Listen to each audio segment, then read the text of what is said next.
Oi, pessoal. Hoje é a nossa segunda gravação da série de programas de auditoria governamental. Hoje já é dia 9 de dezembro. Esses vídeos que nós estamos gravando, conforme eu orientei já a vocês, são adequados para qualquer concurso. E agora a gente só retoma as gravações em janeiro de 2010. Então vamos lá. Vamos começar vamos fazer uma revisão, né, dos programas iniciais e aí a gente avança, aquela revisão que põe a gente para frente, sabe? Uma revisão avançada. Bom, nas aulas passadas, nós resolvemos uma série de questões, principalmente da Carlos Chagas, não foi? A partir dessa aula, a gente vai começar a pegar em questões do CESP, a gente vai tocar em questões do CESP, que supostamente é quem faz uma prova, né, de auditoria governamental mais complexa.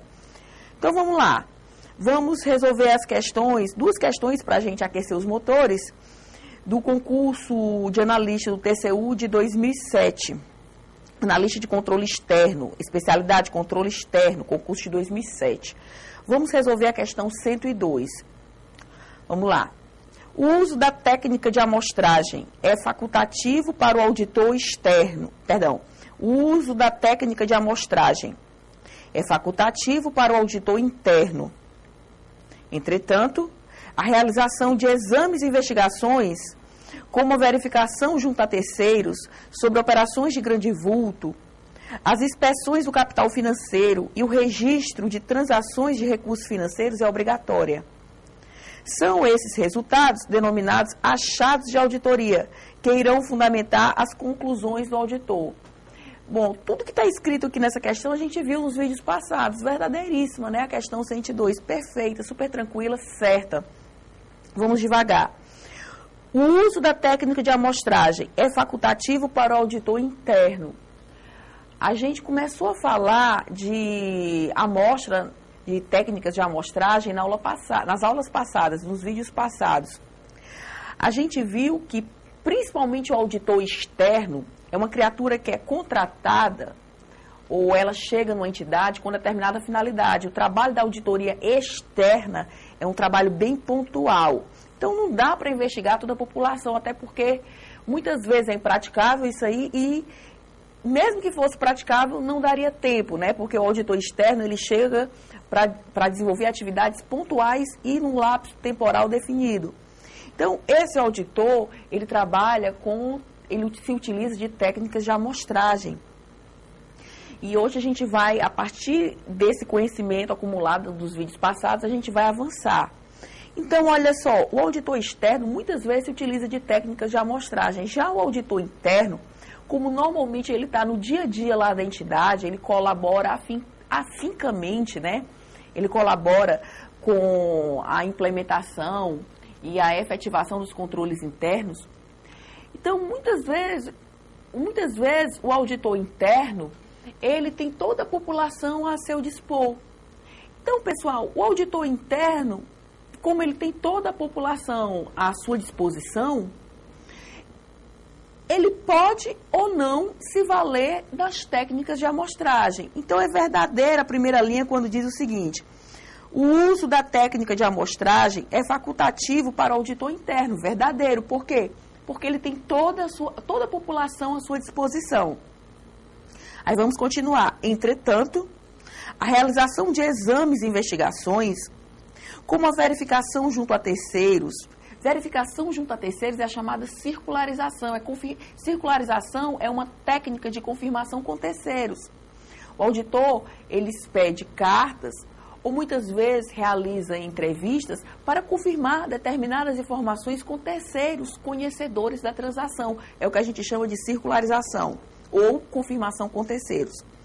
Entretanto, a realização de exames e investigações, como a verificação junto a terceiros sobre operações de grande vulto, as inspeções do capital financeiro e o registro de transações de recursos financeiros é obrigatório, é verdadeiro. Tudo isso aqui envolve questões de materialidade. A gente viu na aula passada que o auditor tem que trabalhar em cima do que seja material, porque a materialidade puxa a teoria da relevância. E o auditor, quer interno, quer externo, ele tem que se ater aos parâmetros de relevância. É verdadeiríssimo isso aqui.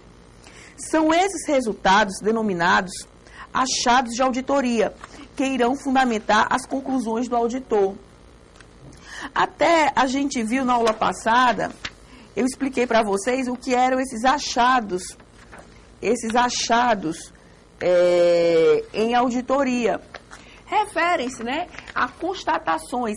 Estava checando, pessoal, para ver se realmente eu tinha falado e falei dos achados em auditoria, ou achados de auditoria, como queiram. São constatações verificadas durante o processo, né, de auditoria, por isso que a gente chama de achados. São achados relevantes, materiais, que decorrem da própria atividade de auditoria.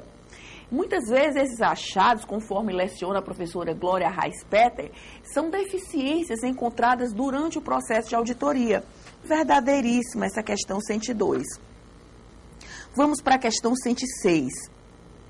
Questão 106. É responsabilidade da auditoria interna fazer periodicamente uma avaliação dos controles internos. Nesse sentido, é correto afirmar que a auditoria interna representa um controle interno. Verdadeiríssimo. Eu até já tinha adiantado isso para vocês na aula passada. Olha só, quem é que delimita, quem é que delineia, quem é que traça os controles internos a serem perseguidos? A administração da entidade. A administração da entidade delineia os controles internos a serem perseguidos. É um fato. No entanto, pessoal, o que a auditoria interna vai fazer? Ela vai ver se os controles internos estabelecidos pela administração da entidade estão em efetivo funcionamento, se houve aderência a esses controles. Então, olha só, é responsabilidade da auditoria interna fazer periodicamente uma avaliação dos controles internos.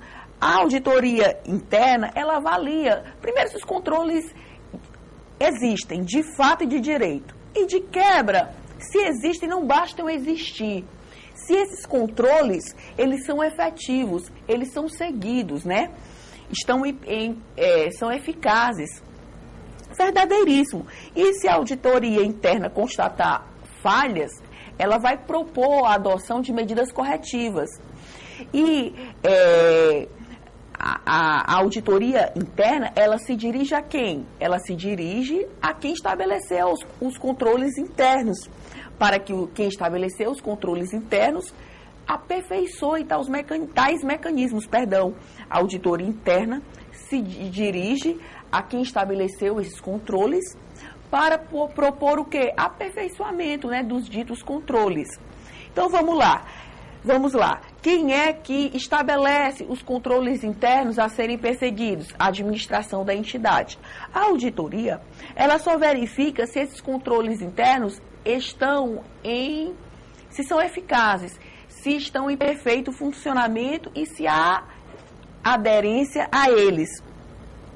E o próprio departamento de auditoria interna, não sei se vocês conseguem perceber, que já representa um mecanismo de controle interno. Ana Paula, e se a entidade não tiver departamento de auditoria interna? Não tem problema. Quem executa a função de controle é a contabilidade, porque a contabilidade, pessoal, vocês aprendem com a Germana, que a contabilidade ela é alicerçada em alguns tripés, teorias, né? Teorias da informação, teoria da mensuração, teoria do controle. O controle é um tripé contábil e é uma grande função da contabilidade. E quem não tem tu é tu mesmo, né? Se a entidade não tem departamento de auditoria, quem é que executa, né, as atividades de controle delineadas pela administração? A própria contabilidade.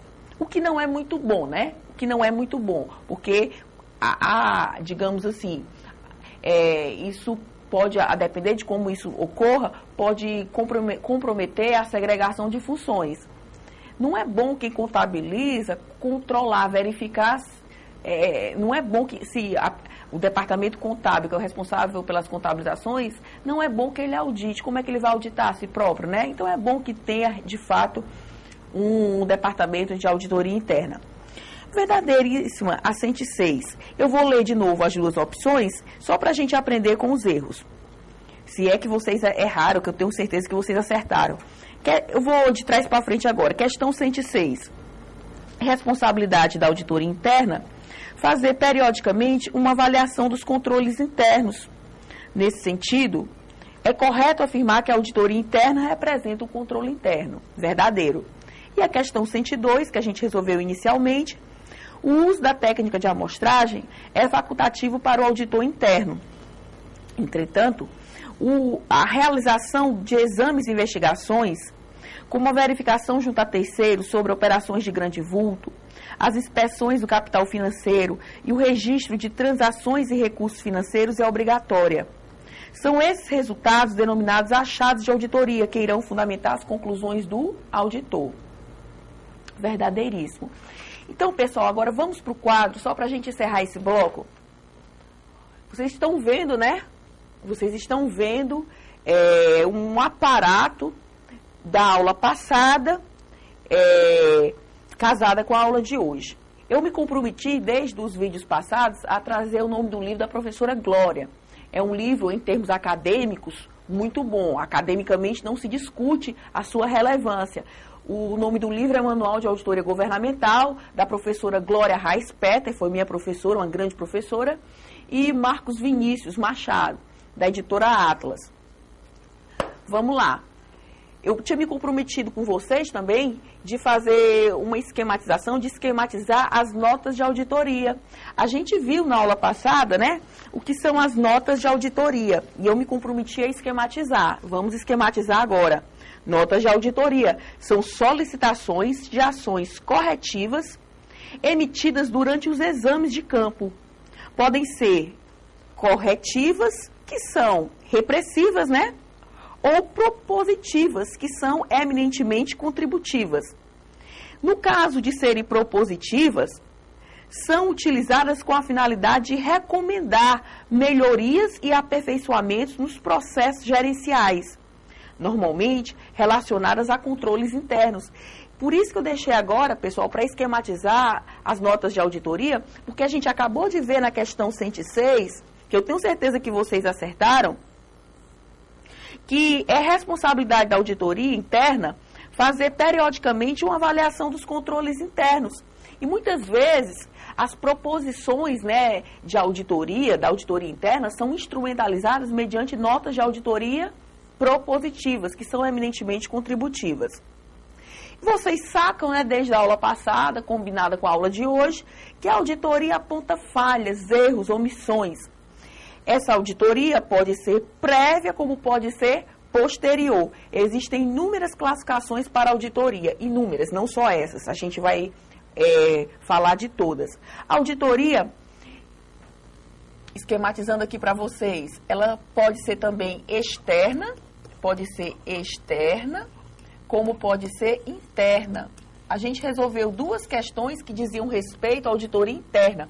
O auditor interno, ele tem que zelar por sua autonomia. Como é que o auditor interno vai auditar alguma coisa se ele não tem autonomia?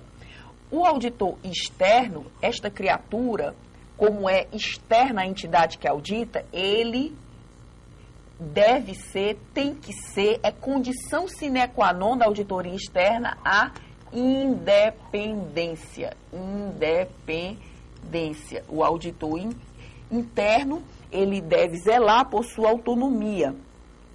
Já o externo, ele é independente. Isso pode ser pegadinha de concurso, né? Então, vamos agora só mostrar para vocês o que a gente vai esquematizar, o que a gente vai desenvolver daqui a pouco. A gente vai começar a falar de amostragem. Amostragem é sinônimo de auditoria por testes. É inversamente proporcional à confiança nos controles internos. Quanto melhores os controles internos, menor a amostra a ser utilizada. Quanto mais deficientes, piores os controles internos, maior a amostra a ser utilizada. Esses controles internos, que a gente acabou de falar deles, devem ser contínuos, eles devem se antecipar ao controle externo e devem recomendar soluções e, se for o caso, correções. E a partir de agora, a gente faz um fecho, dá um intervalo e daqui a pouco a gente volta.